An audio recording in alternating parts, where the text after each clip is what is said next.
पायी तीर्थयात्रा घडो हे ते संत वचनामध्ये आहे. चालण्यामध्ये विज्ञान आहे, आयुर्वेद आहे.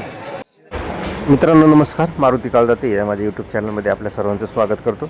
वामन भाऊ नंतर या गहिनीनाथ गडाचे जे मठाधिपती आहेत ते विठ्ठल महाराज यांच्याशी आपण काही संवाद साधणार आहोत आणि संत वामन भाऊंच्या गहिनीनाथ महाराजांच्या समाधीचं दर्शन घेणार आहोत.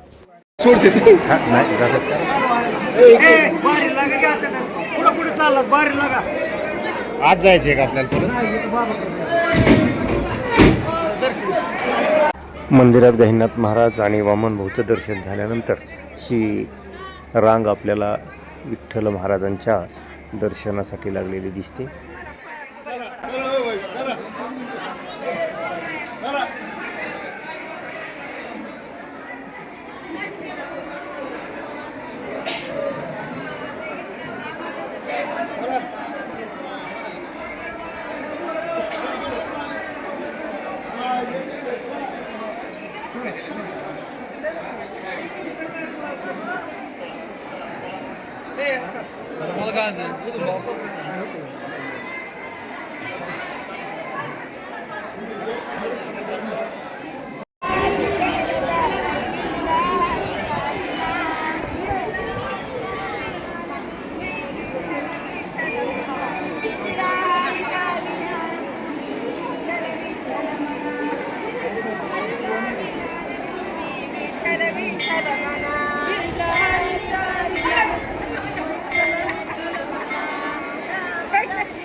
प्रचंड गर्दी आणि रिमझिम पाऊस, परंतु भाविकांची श्रद्धा मात्र कायम आहे. जय हरी. कुठून आलात मावशी? कडबनवाडी. बर, चलत आलात का गाडीवर? गाडीवर पोराने आणलं होय. बर, किती आतापर्यंत किती वाऱ्या केल्यात? दमादमानी. बर बर बर बर बर बर.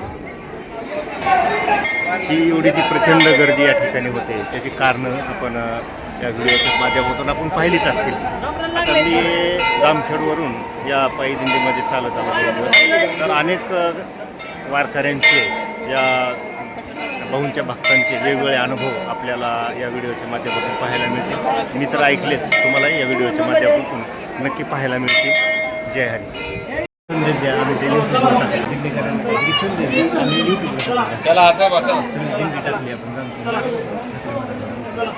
पायी तीर्थयात्रा घडो हे ते संत वचनामध्ये आहे. चालण्यामध्ये विज्ञान आहे, आयुर्वेद आहे आणि शरीराचं सौख्य आहे. शरीर सुखी होतं, शुगर देखील कमी होते. चालण्याने सगळे रक्तवाहिन्या चांगल्या राहतात आणि पुन्हा आणखी वारकरी संप्रदायाचं मूळ अधिष्ठान गहिनी प्रसादे निवृत्ती दातार ज्ञानदेवा सार चोजविले अशा स्थानाची वारी केल्यानंतर अधिक आरोग्य चांगलं राहतं आणि पुढचंही भविष्य परलोकही चांगला राहतो. मित्रांनो, हा व्हिडिओ आपल्याला आवडला असेल तर लाईक आणि शेअर नक्की करा आणि असेच नवनवीन व्हिडिओ पाहण्यासाठी माझ्या मारुती काळदाते या यूट्यूब चॅनलला सबस्क्राईब करा. नमस्कार, धन्यवाद. जय वामन भाऊ.